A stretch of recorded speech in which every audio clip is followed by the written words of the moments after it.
Bonjour à tous, bienvenue à la série des webinaires du GPE. Je m'appelle Christine O'Connell et je suis spécialiste de l'éducation pour l'éducation de la petite enfance. Je suis très heureuse de présenter ce webinaire aujourd'hui. C'est un webinaire que nous avons sur l'intégration de l'éducation préscolaire dans la planification du secteur de l'éducation. Et je fais partie du groupe qui a conçu ce cours.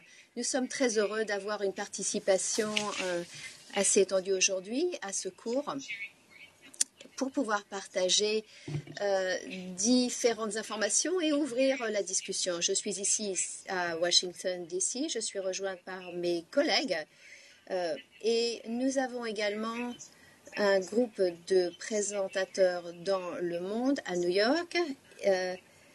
Nous avons New York, nous avons aussi Paris qui est connecté, Yoshi, ainsi que Diane Curry de IIP, et nous avons aussi différentes personnes. Avant d'entamer le webinaire d'aujourd'hui, nous avons certains points administratifs à indiquer. Une des raisons pour lesquelles nous voulions avoir ce webinaire, c'est d'avoir une discussion ouverte, de répondre à des questions sur le cours qui va se dérouler. Nous voulons donc laisser une demi-heure à la fin de cette séance pour répondre aux questions. Il est donc important que ceux qui sont en ligne à l'heure actuelle et qui entendent ce webinaire, vous puissiez nous envoyer vos questions. On peut le faire de deux manières. Tout d'abord, vous pouvez utiliser la fonctionnalité chat de YouTube en live. Vous pouvez nous envoyer vos questions de cette manière. Si c'est une question qui s'adresse à un présentateur particulier, vous pouvez nous l'indiquer. Sinon, je donnerai les questions à la personne appropriée. L'autre manière d'envoyer des questions, et je pourrais les soumettre au présentateur, c'est d'envoyer un email à webinar@globalpartnership.org, webinars@globalpartnership.gov, et nous pourrons soumettre ces questions. Autre point administratif, aujourd'hui, la séance sera enregistrée. Tous ceux qui se sont inscrits pour ce webinaire recevront un lien à l'enregistrement en français comme en anglais dans les 2 à 3 jours qui viennent. Donc, si certains ont besoin de partir avant la fin, ou s'il y a d'autres personnes dans votre réseau qui veulent en connaître un petit peu plus sur ce cours, eh bien, nous pourrons leur transmettre le lien. Sans plus attendre, j'aimerais donner la parole à notre première présentatrice, à Eva, à New York. Merci, Christine. Est-ce que vous pouvez m'entendre? Oui. Excellent. Je pense que nous pouvons passer à la diapo suivante. Nous avons déjà présenté le cours. Donc, ce que je vais faire, c'est un survol très rapide de la raison pour laquelle ce cours en ligne ouvert existe, à qui s'adresse-t-il, ce que l'on va couvrir et quelles sont les différentes avenues qui sont disponibles pour prendre le cours et comment vous pouvez toutes être engagés dans ce cours. Je ne vais prendre que quelques instants pour vous parler du pourquoi et du qui. Et ensuite, je passerai la parole à des collègues qui parleront beaucoup plus du contenu du cours et qui vous donneront une petite idée sur la manière de suivre ce cours, quelles sont les attentes et quelles sont les avenues effectivement pour y participer. Sans plus attendre, on peut passer à la diapo suivante et parler du pourquoi ce cours. Je pense que la première question à laquelle nous voudrions répondre, c'est dans quelle mesure est-ce que l'on fait des progrès en termes d'éducation préscolaire et quels sont les progrès qui ont déjà été faits. Je pense que vous êtes tous familiarisés sur l'importance de l'éducation préscolaire, qui est importante pour le succès des enfants, mais aussi pour le succès des systèmes éducatifs. Tous les partenaires qui ont constitué ce cours se sont penchés sur les chiffres et on voit que le sous-secteur est en fait un petit peu à la traîne par rapport à d'autres sous-secteurs. Et bien sûr, nous avons donc énormément d'ambition et nous avons des attentes qui qui vont nous permettre d'atteindre les objectifs d'ici 2030, mais nous voyons que nous sommes loin de ces objectifs. Nous avons encore 50% d'inscriptions au niveau mondial, et quand on voit les pays à faible revenu, c'est encore pire. Et clairement, il y a énormément de progrès qui doivent encore une fois se dérouler. C'est un secteur qui est sous-financé. Vous avez vu les statistiques. Il y a un rapport qui a été émis au début de l'année et il y a pas mal d'informations et de faits dans ce rapport. Sont donc ce que vous voyez à droite. Il y a bien sûr énormément de déficits d'équité. En termes de qualité, la qualité n'est pas au rendez-vous. En termes de la formation des enseignants. Donc dans l'ensemble, le sentiment que nous avons, c'est que c'est un secteur très important de travail qui peut amener énormément de progrès pour tous les systèmes éducatifs, mais on ne voit pas les progrès qui devraient se produire. Si nous passons à la diapo suivante, quand on se penche sur les détails et ce qui fait que ce sous-secteur est en fait énormément à la traîne, on voit qu'il y a pas mal de défis. Ceux qui travaillent sur le terrain, bien sûr, vous connaissez tout ceci. Nous savons qu'il y a des problèmes en termes de la formation des enseignants, en termes de la disponibilité des programmes, de l'échelle des programmes qui existent, le manque de données pour le sous-secteur. Nous savons qu'il y a énormément de défis en ce qui concerne la capacité, étant donné que dans bien des pays, c'est un nouveau domaine de travail. Les ministères de l'éducation ainsi que les directorats d'éducation n'ont pas les capacités ni les formations pour pouvoir mettre en œuvre tout ceci. Donc, si on veut augmenter la réponse du sous-secteur et soutenir une meilleure mise en œuvre à échelle, il faut commencer à penser à quels sont les meilleurs moyens de voir des progrès. Et on revient toujours au défi le plus important, c'est le fait que cette éducation préscolaire est toujours en marge des secteurs de l'éducation. Et j'espère que nous avons des personnes qui sont en ligne aujourd'hui, qui appartiennent au secteur de l'éducation, au ministère de l'Éducation. Il faut inclure ce sous-secteur systématiquement dans les plans sectoriels de l'éducation pour le financer, avoir des budgets, pour s'assurer aussi de renforcer les capacités. Et encore une fois, de notre expérience, nous pensons que il faut planifier ses capacités pour ces programmes préscolaires, il faut les intégrer et en général, c'est quelque chose qui ne se produit pas parce que c'est un nouveau sous-secteur qui a de nouvelles compétences.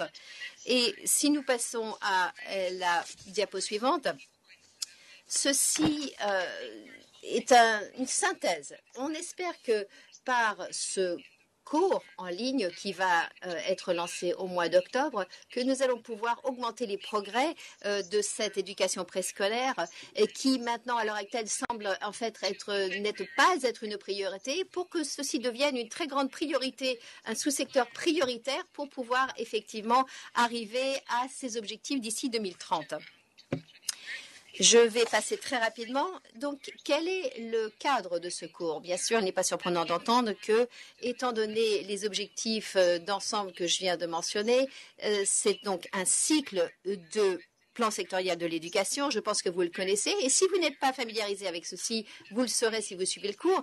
Eh bien, ce cycle de PSE, qui est suivi par pas mal de pays, est en fait commence par une analyse du secteur de l'éducation, une planification, un budget et bien sûr une mise en œuvre et ensuite un contrôle et des revues. Je pense qu'il est important, si notre vision doit assurer que ce sous-secteur de l'éducation fait partie des plans sectoriels et de leur création, on doit s'assurer que c'est intégré dans toutes les étapes. Bien sûr, la première étape étant extrêmement critique et nous n'avons pas suffisamment de données pour cette éducation préscolaire. Et ce cours suit ce cycle PSE pour pouvoir intégrer cette éducation préscolaire. Diapo suivante.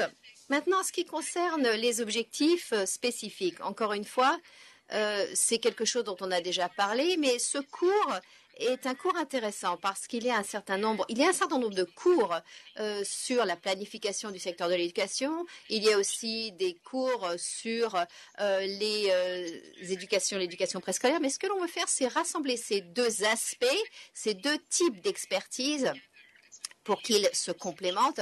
C'est donc l'intersection entre l'aspect technique de l'éducation préscolaire ainsi que et du travail de planification pour le secteur de l'éducation. Et d'une certaine manière, c'est un cours qui est une introduction pour voir comment ces deux éléments s'emboîtent l'un dans l'autre.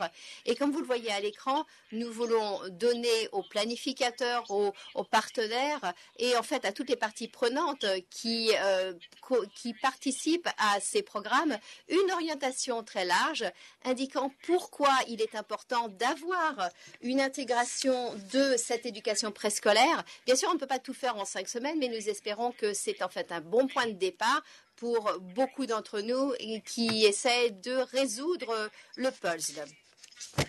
Je parlerai de notre public ciblé. Je pense que vous vous trouvez déjà dans cette audience, pour ceux qui nous écoutent. À qui est-ce que ça s'adresse? Eh bien, c'est assez large. C'est un cours, bien sûr, d'introduction, mais nous avons aussi trouvé que les parties prenantes que nous aimerions cibler sont les planificateurs dans le secteur de l'éducation, ceux qui ont pas mal d'expérience et qui ont déjà planifié au sein de ce secteur, mais aussi ceux qui ont aussi une expérience en termes de planification pour les programmes d'éducation préscolaire. Encore une fois, c'est quelque chose qui est un sous-secteur qui est émergent, mais ça, ce serait très important d'avoir des parties prenantes dans ce secteur-là qui soient engagées. Nous visons aussi les gestionnaires, les personnes qui mettent en œuvre ces programmes, les partenaires qui investissent dans ce secteur pour lesquels la manière de considérer ce sous-secteur, cette manière de considérer ce sous-secteur serait important et stratégique, et bien sûr, tout le monde. C'est-à-dire toutes les parties prenantes, que ce soit au niveau national, régional, qui soutiennent les programmes d'éducation préscolaire et qui pourraient bénéficier d'une manière nouvelle de considérer ce secteur et de faire des progrès. Et la dernière diapositive, la dernière chose que je voulais couvrir, c'est comment est-ce que vous pourrez prendre ou suivre ce cours. Bien sûr, il y a différentes manières de suivre un cours en ligne. Et la partie la plus passionnante, c'est qu'il y aura d'autres participants, de nombreux autres participants, et qu'il y aura beaucoup de place pour laisser à la coopération, à l'échange, que ce soit des échanges d'informations, d'idées, d'instruments, de solutions. Bien sûr, ça c'est très important. Vous pouvez suivre ce cours seul, en fonction d'où vous êtes, ou avec vos collègues au sein des ministères de l'Éducation ou dans les différents organismes où vous travaillez. Nous encourageons les équipes de pays, que ce soit des officiers ou les responsables d'éducation, parce que il se peut très bien que beaucoup de gens fassent ça pour la première fois et je sais que certains pays considèrent des modèles où des équipes de pays pourraient se réunir, passer en revue le contenu du cours semaine après, d'une semaine à l'autre. Et je pense que mes collègues vont vous parler effectivement de ce contenu. Vous pourriez également considérer d'utiliser un groupe de travail technique d'éducation au niveau régional ou au niveau national pour pouvoir travailler ce cours, traiter ce cours comme une opportunité de renforcement des capacités que ce soit au-delà de vous, au niveau individuel, pour pouvoir engager d'autres collègues. Et sur ce, je vais passer la parole à mes collègues qui vont vous parler un petit peu plus du contenu du cours. Diana, à vous.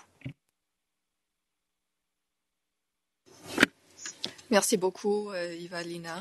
Je vais maintenant vous expliquer le contenu du cours. C'est une introduction des concepts, des processus et des outils pour faire en sorte que l'éducation préscolaire soit bien intégrée au secteur de l'éducation. Il faut examiner chaque étape de la planification. On commence par la préparation du plan. Il y a 5 modules dans ce cours en ligne qui va durer 5 semaines.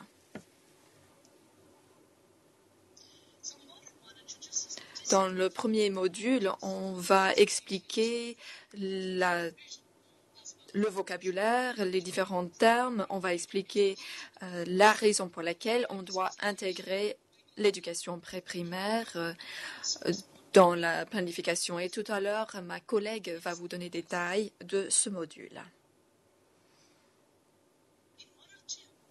Dans le deuxième module,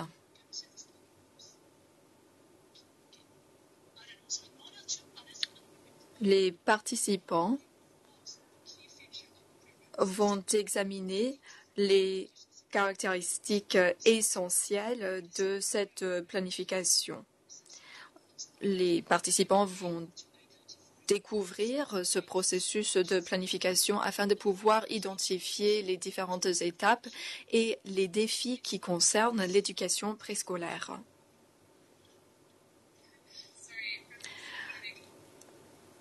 À Washington, il y a un petit problème technique. Les planches ne sont pas visibles. On va essayer de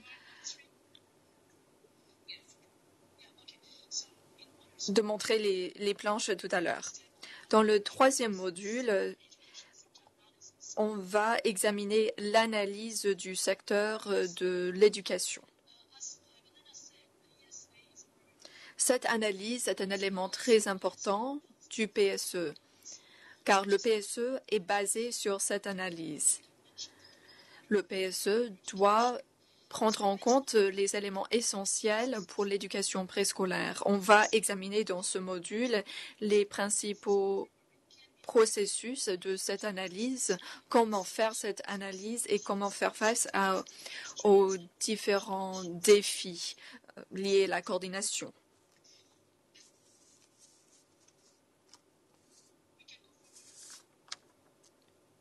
Le module suivant. Dans le module numéro 4, on va présenter les étapes suivantes du processus de la planification.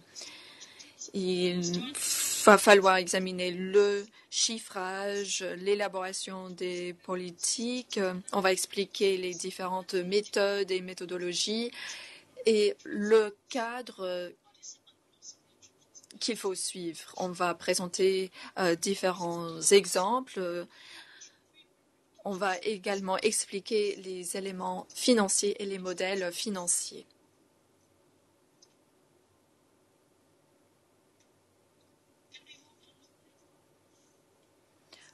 Le module numéro 5, il y a toujours des difficultés techniques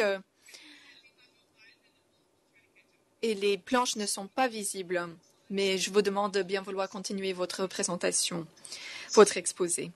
Pour le module 5, il s'agit d'expliquer les dispositions concernant la mise en œuvre des programmes d'éducation préscolaire. On va expliquer également les outils de suivi de l'éducation préscolaire. On explique également l'élaboration des indicateurs. Le système de suivi et d'évaluation est très important. Il faut bien cibler les groupes défavorisés. Enfin, on va expliquer les différentes procédures. Je vais donner la parole à ma collègue Anna, qui va vous montrer les détails de ces différents modules.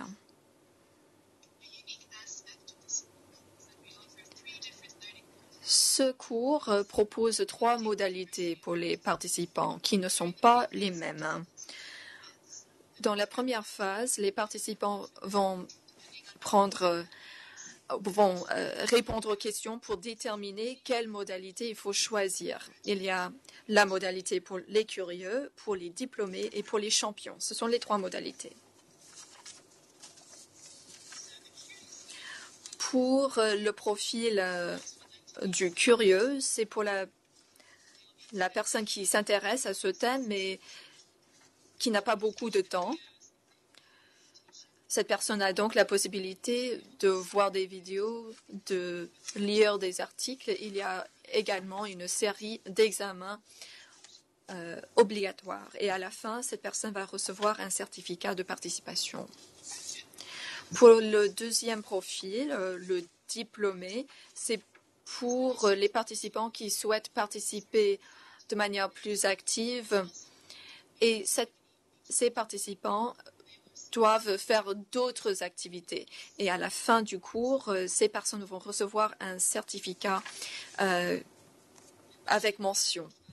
Pour les champions, le troisième profil, c'est pour les participants qui souhaitent vraiment étudier ce thème, faire des analyses plus approfondies et à la fin, il y aura un certificat avec mention bien. Je propose maintenant de regarder cette vidéo pour vous montrer quelques détails. Ce sera plus clair pour vous. Ça, c'est la plateforme. Ça, c'est pour la première phase. Et dans cette phase, il y a une vidéo d'introduction et les participants auront la possibilité de se présenter les uns aux autres. Il y a un manuel du cours que vous allez lire et il y a un petit examen. Et c'est également le moment où vous allez répondre aux questions pour déterminer votre profil.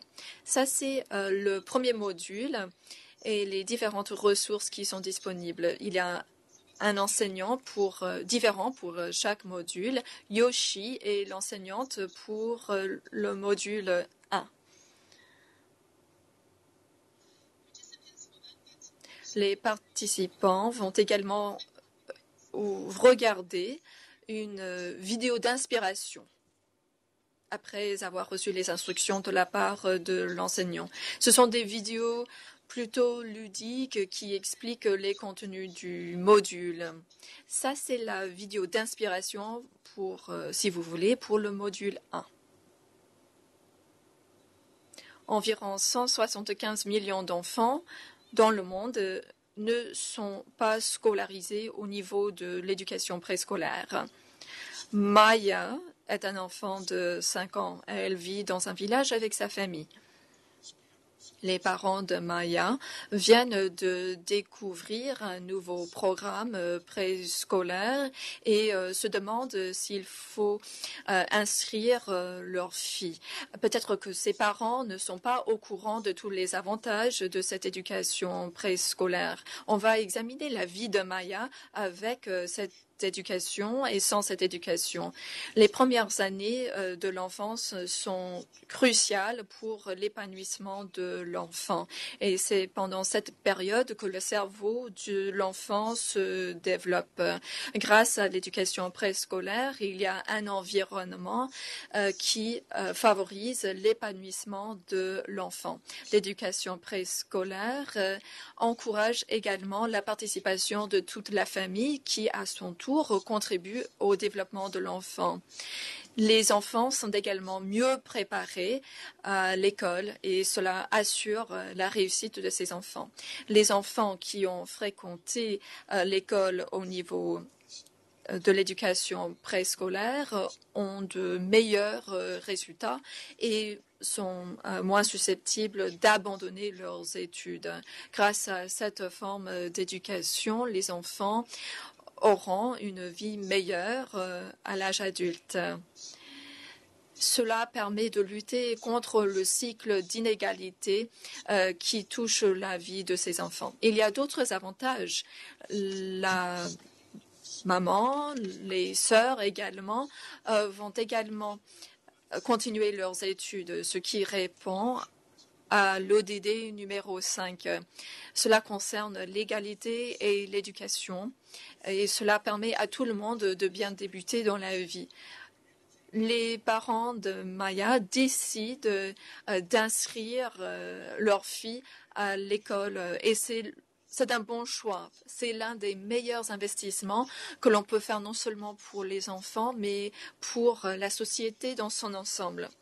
Cependant, afin d'assurer des services d'éducation préscolaire de qualité à des enfants comme Maya, il faut avoir un sous-secteur préscolaire qui soit solide et qui soit doté de ressources suffisantes. Et c'est l'aspect que nous allons examiner dans ce module.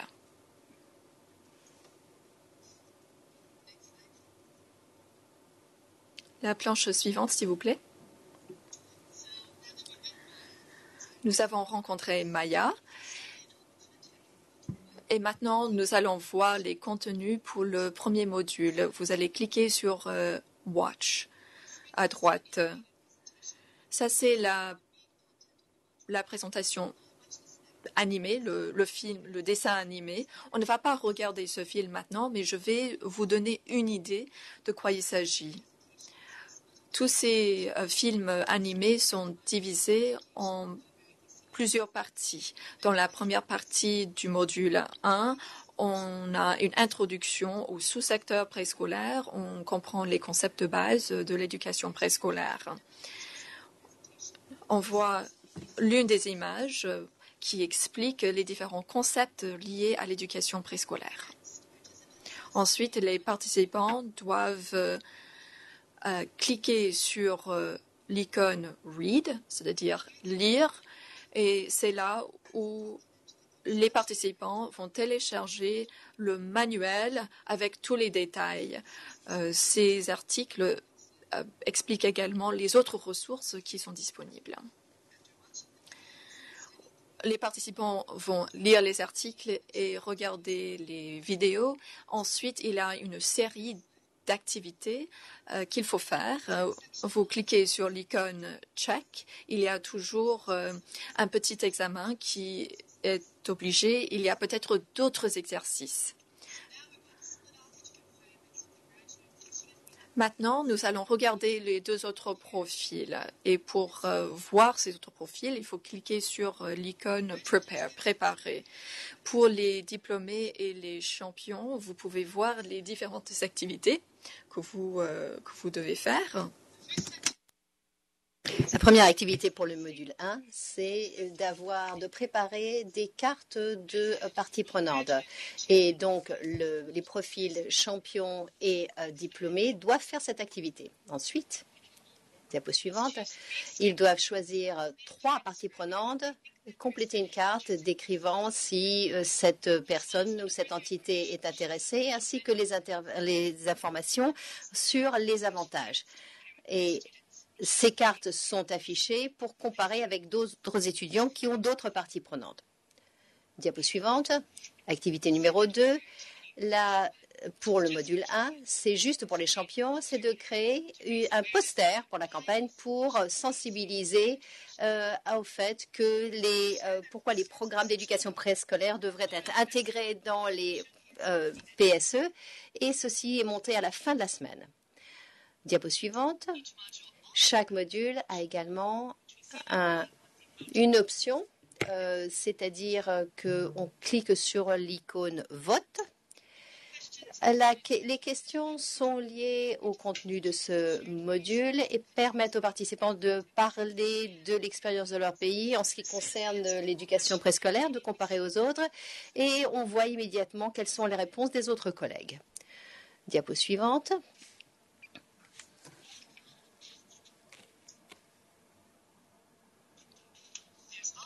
Il y a également un forum de discussion connecté pour chaque module sur lequel on appuie. Cet espace donne aux participants la possibilité de partager leurs idées sur les activités, sur le contenu. Il y a aussi des questions optionnelles pour stimuler la discussion ainsi que la réflexion.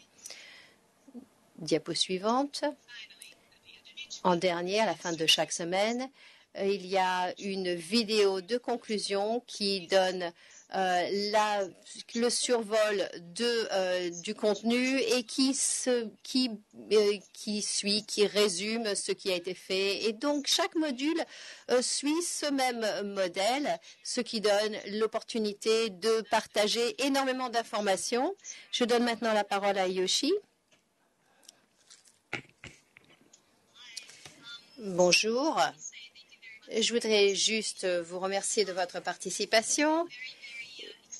Ça a été passionnant de pouvoir travailler ensemble entre sur ces 3 organismes et nous attendons avec impatience que ce programme soit lancé.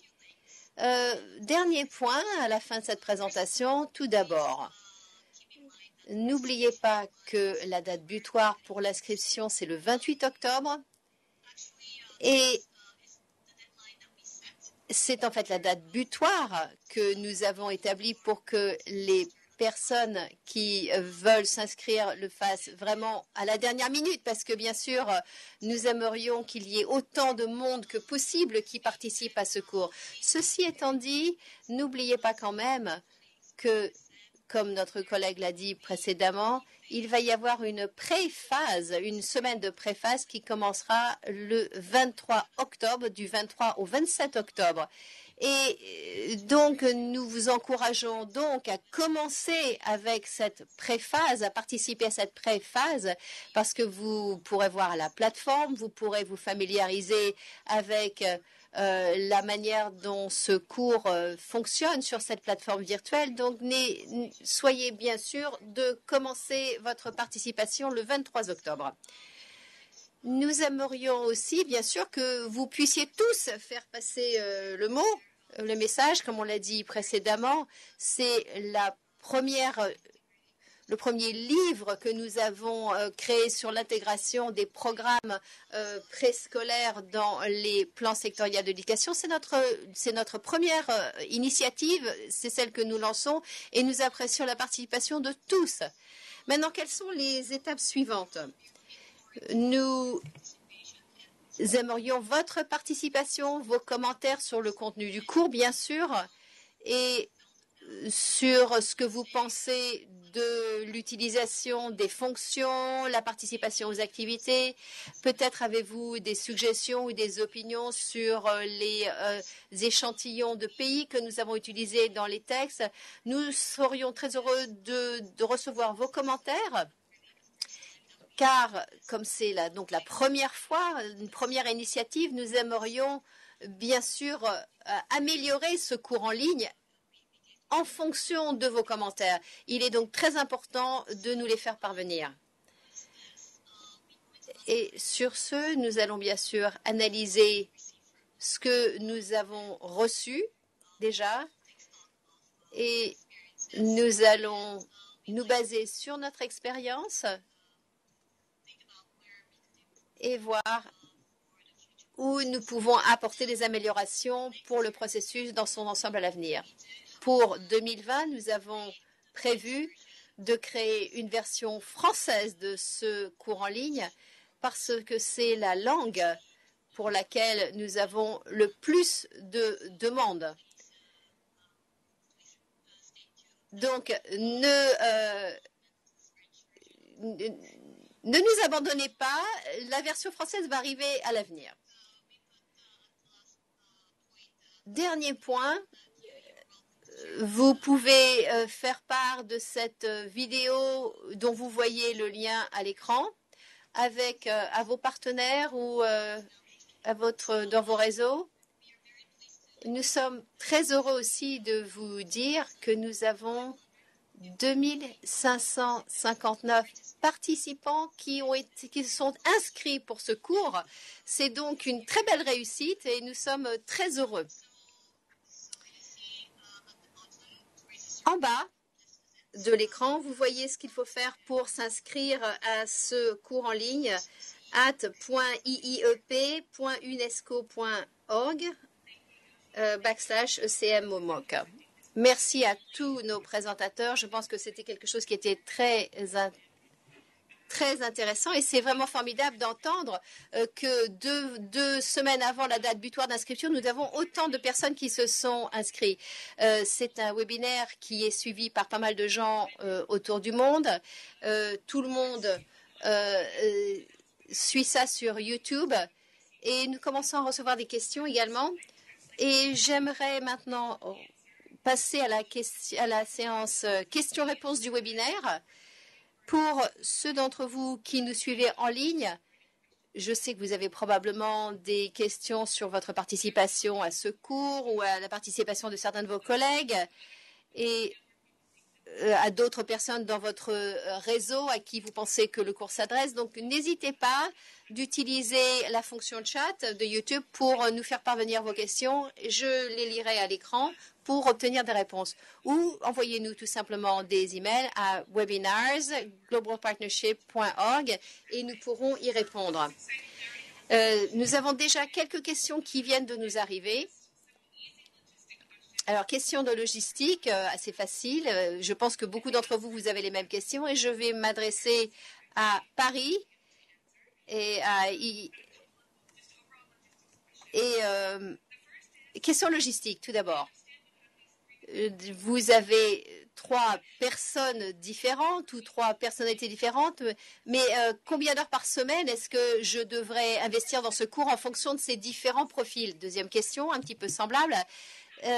Si je ne peux pas participer à l'une des semaines du cours, quel va être l'impact de l'acquisition des connaissances pour pouvoir compléter le cours? Et dernière question, est-ce que c'est un cours qu'on suit à son propre rythme ou est-ce que je peux effectivement faire que ce cours soit adapté à mon propre rythme? Et je donne donc la parole au présentateur.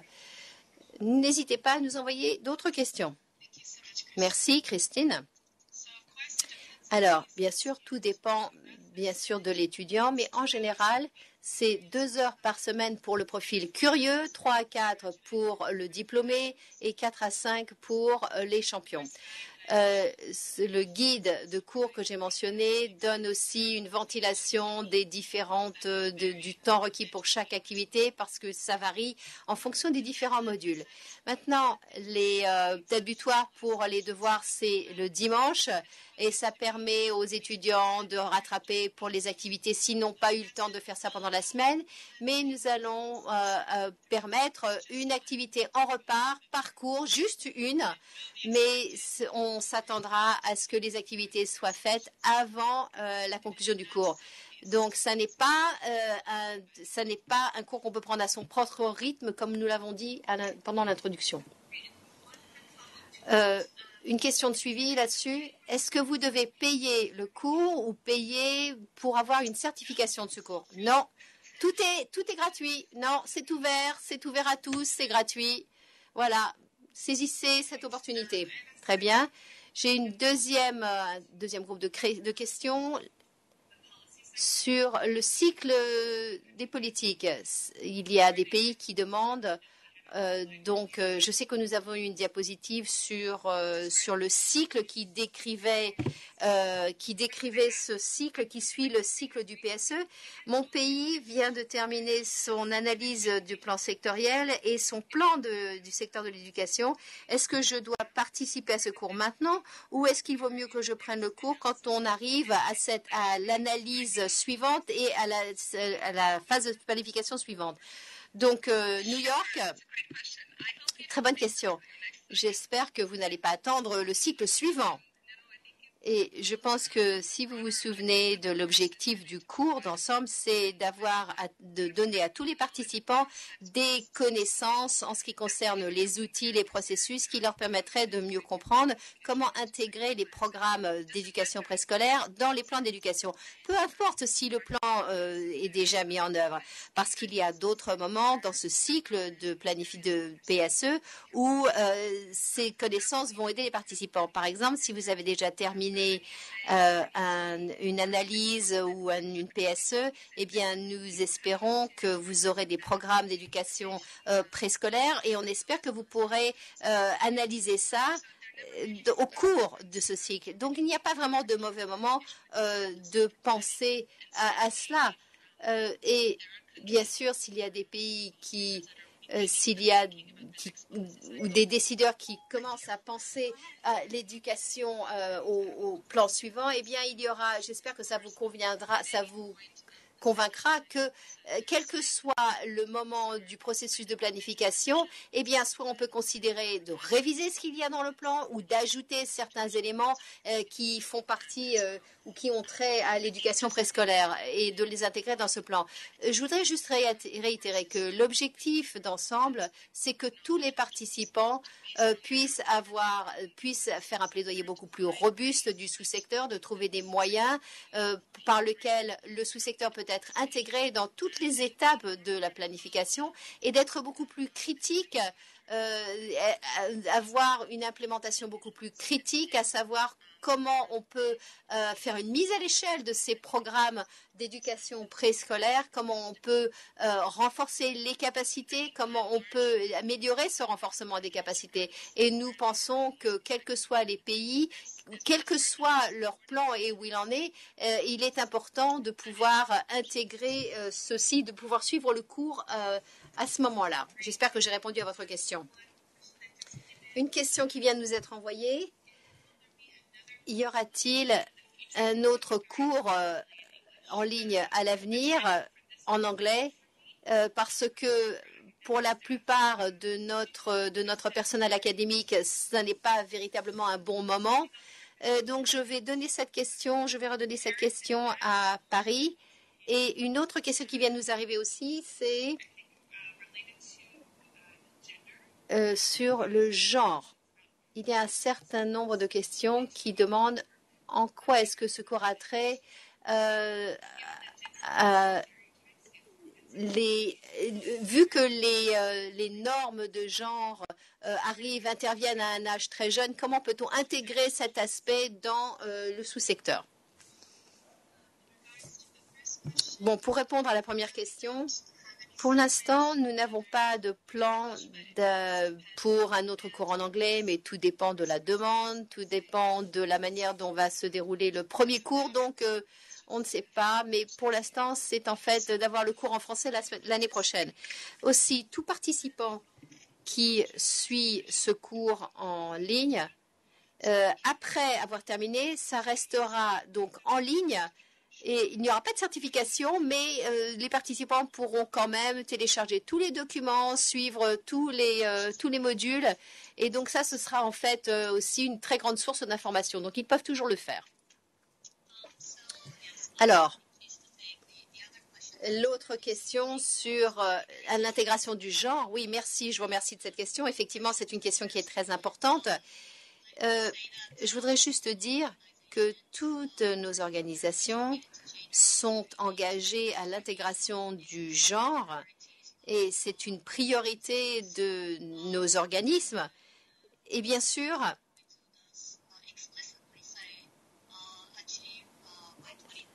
il faut bien sûr les objectifs de 2030 incluent le fait que les garçons et les filles doivent avoir accès à une éducation de qualité. Et donc, cet aspect d'égalité du genre, donc entre garçons et filles, c'est bien sûr intégré dans tous ces objectifs. En ce qui concerne le cours en ligne, je pense ce qu'on peut dire, c'est que dans le module 1, ce qui concerne les concepts d'éducation préscolaire, eh bien, l'un des avantages importants de cette éducation préscolaire par rapport à la société, c'est l'égalité du genre. S'il y a donc plus de dispositions sur ces programmes d'éducation préscolaire, les femmes auront l'opportunité de travailler à l'extérieur. S'il y a des frères et des sœurs ou des petites sœurs qui sont plus jeunes, eh bien, les femmes n'auront pas besoin de s'occuper, de rester à la maison pour s'occuper des plus petits. Et dans ces cas-là, c'est un encouragement de l'éducation des filles. Ça les encourage à poursuivre des études. Maintenant, comme la question le souligne bien, en termes de socialisation, la socialisation du genre commence très tôt dans la vie d'un enfant. Il y a des stéréotypes qui interviennent très tôt. Et ce sont des opinions qui sont formées très tôt dans la vie d'un enfant. Et c'est un aspect très important qui permet de prendre conscience, grâce à ces programmes préscolaires, de ce genre de stéréotypes. Maintenant, en ce qui concerne le principe d'analyse du plan sectoriel ou de plan sectoriel de l'éducation, c'est une question transversale. Et bien sûr, le genre fait partie du programme. on ne soulignait pas uniquement l'intégration du genre et on ne dit pas uniquement que ça n'est que de ça dont on va s'occuper, mais on s'occupe aussi d'autres facteurs d'exclusion comme par exemple les handicaps, les enfants dans les situations d'urgence, les enfants avec des langues qui parlent des langues différentes, qui ne sont pas enseignées dans les programmes préscolaires. Et on veut s'assurer que tout ceci est intégré dans le processus d'ensemble de cette intégration de l'éducation préscolaire dans les plans sectoriels. Alors, module 3, on relève l'importance de la désagrégation des indicateurs par sexe, par différents facteurs d'inclusion, si possible, et aussi dans les modules, nous avons des questions qui sont suggérées et que les pays peuvent suivre.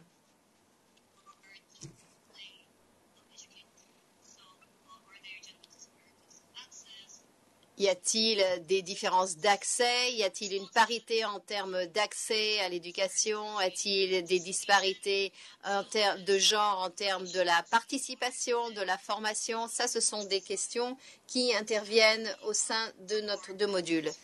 Donc ça c'est une réponse. Merci beaucoup, Yoshi. Je viens de recevoir d'autres questions. Pour résumer, la réponse de Diane à la première question. Si ce cours vous intéresse, c'est une bonne idée de vous inscrire. Comme ça, vous avez accès à beaucoup de ressources que vous pouvez lire quand vous voulez, même si vous n'avez pas suffisamment de temps pour suivre le cours. Donc, même si ce cours vous intéresse juste un petit peu, c'est une bonne idée de vous inscrire. D'autres questions? Quels sont les pays que ce cours va aider? Est-ce qu'on va expliquer le chiffrage dans l'un des modules? Et pouvez-vous envoyer un mail avec un lien pour s'inscrire au cours? Je pense que ce lien se trouve déjà dans le mail.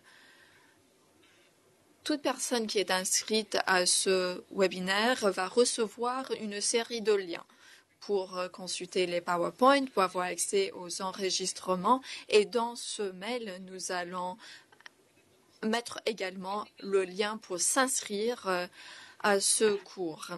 Je vais donner la parole à Paris pour répondre aux deux premières questions. Quels sont les pays que ce cours va aider et est-ce que ce cours va expliquer le chiffrage? Le public cible ou les pays cibles sont surtout les pays à faible revenu et à revenu intermédiaire. Surtout les pays à faible revenu, où il y a beaucoup de contraintes, des contraintes majeures pour le secteur, tels que la coordination, le problème du sous-financement du sous-secteur et d'autres problèmes relatifs à la qualité et à l'accès. Les différents outils et les différentes ressources seront tout à fait pertinents pour ces différents pays pour qu'ils puissent renforcer leur plan sectoriel, surtout en ce qui concerne l'éducation préscolaire. Mais même les pays à revenus intermédiaires vont bénéficier de ces ressources. Ces pays ont peut-être d'autres défis, mais nous avons prévu des ressources intéressantes et pertinentes pour ces pays-là également. Je pense qu'il y a beaucoup d'enseignements à tirer de ces modules, même pour les pays à revenus intermédiaires. C'est un cours très utile pour tout pays qui souhaite renforcer l'éducation préscolaire dans le plan sectoriel de l'éducation. En ce qui concerne le chiffrage, il y a beaucoup il y a tout un module qui concerne le chiffrage. Je pense que c'est le module 3. C'est le même module qui traite l'analyse du secteur de l'éducation. Dans ce module, on va examiner les différents coûts des modèles qui existent pour l'éducation préscolaire. On va également expliquer d'autres questions financières, telles que le budget et la part du budget qui est consacré à l'éducation et à l'éducation préscolaire en particulier. Comment ce budget est ventilé selon les différentes composantes, les salaires des enseignants, entre autres. Ce sont des éléments très importants pour assurer la qualité de l'éducation. Dans le module 4, qui traite la préparation du plan, on va également expliquer le modèle de simulation financière qui permet de faire un exercice de chiffrage en fonction des objectifs qui sont fixés dans le plan. Les participants auront donc la possibilité de découvrir ces différents outils. Ils vont utiliser une version simplifiée de ce modèle de simulation pour examiner les différentes questions politiques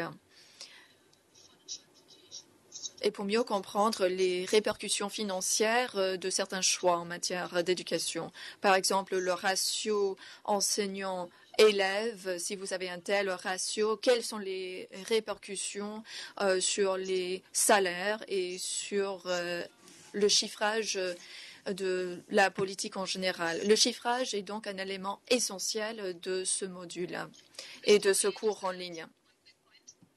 Christine, est-ce que je peux compléter rapidement? Bien sûr. J'aimerais revenir sur l'objectif global de ce cours pour que les participants puissent avoir de bonnes attentes. 5 semaines, ce n'est pas beaucoup. Et le groupe qui a préparé ce cours en ligne a fait de son mieux pour intégrer tous les outils et toutes les ressources pertinentes pour un cours d'introduction. Mais je tiens à souligner que c'est un cours d'introduction en ce qui concerne l'éducation préscolaire. En ce qui concerne le chiffrage et le budget, c'est vrai qu'il y a beaucoup de ressources qui sont proposées, mais nous savons tous que c'est parfois très difficile d'utiliser ces ressources et de les mettre en œuvre, de les exécuter selon les différents contextes dans vos pays respectifs. Je tiens donc à répéter que ce sont des questions très complexes en ce qui concerne la planification et les aspects techniques. Et en l'espace de 5 semaines, certes, il y a beaucoup de contenu, ce sera très riche. C'est une occasion de renforcement de capacité pour tous les participants, mais je tiens à souligner que c'est juste le début d'un processus plus approfondi qui doit se dérouler dans vos pays respectifs. Merci Eva de cette précision. Il nous reste juste quelques minutes pour ce webinaire. Il y a quelques dernières questions pour Eva et pour Paris. La première question concerne l'une des premières planches sur les participants. On a beaucoup parlé du public cible, les responsables de l'éducation, les planificateurs et d'autres qui travaillent dans ce secteur. Qu'en est-il des universités et du secteur civil? Ce sont peut-être des participants qui ne travaillent pas forcément sur la planification, ou il y a peut-être d'autres participants qui travaillent dans un autre secteur et pas forcément dans le secteur de l'éducation préscolaire. Je sais que ce cours porte sur l'éducation préscolaire, mais est-ce que ce cours est toujours pertinent pour d'autres participants qui travaillent sur l'éducation préscolaire, mais pas forcément dans le secteur de l'éducation? Merci. En fait, c'est une question, mais avec Plusieurs questions. Eva va répondre à la première partie de cette question.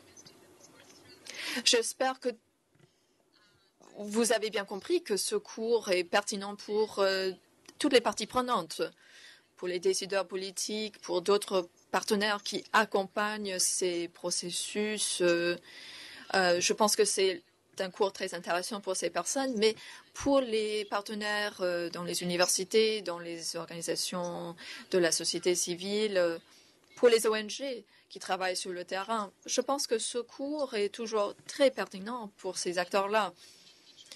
Il y a un aspect essentiel de ce cours. Et ce cours vous donne la possibilité d'examiner cette planification qui se trouve au cœur de notre travail. Que vous soyez un partenaire académique ou une ONG, je pense qu'il ne faut pas oublier l'ODD numéro 4 et il faut appuyer les gouvernements et la mise à échelle de ce secteur. Je pense que nous avons tous les mêmes objectifs et cet alignement sera très utile, même si vous travaillez dans le cadre d'un petit projet dans une région de votre pays. Ce cours peut vous aider car vous allez également appuyer des efforts un peu plus larges en ce qui concerne le secteur éducatif. Peut-être que c'est moins pertinent pour les participants qui comprennent moins bien les différents processus de planification, mais c'est toujours très intéressant. Pour la deuxième partie de la question, l'éducation préscolaire fait partie d'un espace plus large en ce qui concerne l'épanouissement de l'enfant, tel que la nutrition, la santé, entre autres. Et pour réussir la prestation de services préscolaires, nous savons que ces autres domaines sont également très importants. Ce cours souligne justement l'importance de ces différents éléments. La planification de l'éducation préscolaire concerne une coordination avec différents ministères pour intégrer tous ces éléments à la conversation. Certes, le budget est très important, mais nous devons examiner ces différents éléments dans les autres secteurs. Je pense donc que ce cours est très intéressant, même si les participants ne travaillent pas directement sur l'éducation préscolaire et travaillent dans d'autres secteurs ou de manière plus générale. Deux dernières questions au vu du temps pour Paris et nous conclurons. Merci de votre participation à tous. Donc mes deux questions pour Paris sont... Quelqu'un a demandé, y a-t-il des heures fixes pour participer au cours chaque semaine ou est-ce que c'est en fait quelque chose qui est auto-régulé pendant la semaine? Et quant à les liens pour les médias, pour la documentation, etc. Alors, oui, pendant la semaine, effectivement, c'est au rythme individuel. Nous avons une date butoir le dimanche, mais pendant la semaine, c'est au choix de l'individu. À la fin de la semaine, vous avez une vidéo qui résume toute la semaine. Mais effectivement, pendant la semaine, c'est quelque chose qui est adapté au rythme de la personne qui suit le cours. Et la deuxième question? Ah oui. Oui. Nous essayons d'utiliser des ressources qui sont mises à jour. On utilise des ressources qui nous sont données par l'UNICEF et tous les liens et toutes les ressources sont mises à jour. Et en tant que modératrice, je voudrais aussi dire que une des choses que j'ai trouvé qui était intéressant pour développer ce cours avec tous ceux qui sont ici aujourd'hui, c'est que nous avons essayé d'amener des exemples de pays, ce qui veut dire que je pense qu'il y a énormément d'échanges de connaissances entre les différents pays Et dans tout le cours, il y a des exemples qui vous disent, voilà, pays X a fait telle ou telle chose dans son pays et il y a des liens par rapport à ses ressources pour donner beaucoup plus d'informations sur ce qu'a fait tel ou tel pays. Donc, je vous parle bien sûr du siège social ici, mais ce cours vise à partager les informations et les connaissances avec d'autres pays qui utilisent la même documentation. Nous arrivons à la fin de notre webinaire. J'aimerais remercier toutes les personnes qui y ont participé, remercier tous nos présentateurs. Nous avons Eva de l'UNICEF, Diane de IIEP, Anna, IIEP, Yoshi, UNESCO, et il y a énormément d'intérêt au sein de ce groupe et j'aimerais que tous les gens qui ont suivi ce séminaire puissent s'inscrire et dans les jours suivants, vous recevrez des liens pour l'enregistrement de ce webinaire en français comme en anglais. Et nous aurons aussi le formulaire d'inscription pour le cours en ligne. Je vous remercie à tous. Merci.